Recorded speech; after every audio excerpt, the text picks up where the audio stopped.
घर के ठीक सामने वाले मंदिर में कोई साध्वी आई हुई थीं। माइक पर उनके प्रवचन की आवाज मेरे घर तक पहुंच रही थी।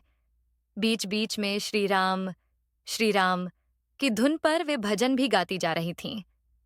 महिलाओं का समूह उनकी आवाज में आवाज मिला रहा था। अक्सर दोपहर में मोहल्ले की औरतें हनुमान मंदिर में एकत्र होती थीं। मंदिर में भजन या प्रवचन की मंडली आई ही रहती थी। कई साध्वियां अपने प्रवचनों में गीता के श्लोकों का भी अर्थ समझाती रहती थीं। मैं सरकारी नौकरी में होने की वजह से कभी भी दोपहर में मंदिर नहीं जा पाती थी। यहाँ तक कि जिस दिन पूरा भारत गणेश जी की मूर्ति को दूध पिला रहा था, उस दिन भी मैंने मंदिर में पांव नहीं रखा था। उस दिन भी तो गांधी जी की यह बात पूरी तरह सच साबित हो गई थी कि भीड़ मूर्खों की होती है। एक दिन मंदिर में कोई साध्वी आई हुई थी। उनकी आवाज में गजब का जादू था। मैं आंगन में ही कुर्सी डाल उनका प्रवचन सुनने लगी। वे गीता के एक श्लोक का अर्थ समझा रही थीं। इस प्रकार मनुष्य की शुद्ध चेतना उसके नित्य वैरी इस काम से ढकी हुई है, जो सदा अतृप्त अग्नि के समान प्रचंड रहता है।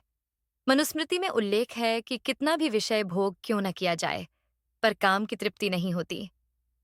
थोड़ी देर बाद प्रवचन समाप्त हो गया और साध्वी जी वातानुकूलित कार में बैठकर चली गईं। दूसरे दिन घर के काम निबटा। मैं बैठी ही थी कि दरवाजे की घंटी बजी। मन में आया कि कहला दूं कि घर पर नहीं हूं, पर न जाने क्यों दूसरी घंटी पर मैंने खुद ही दरवाजा खोल दिया।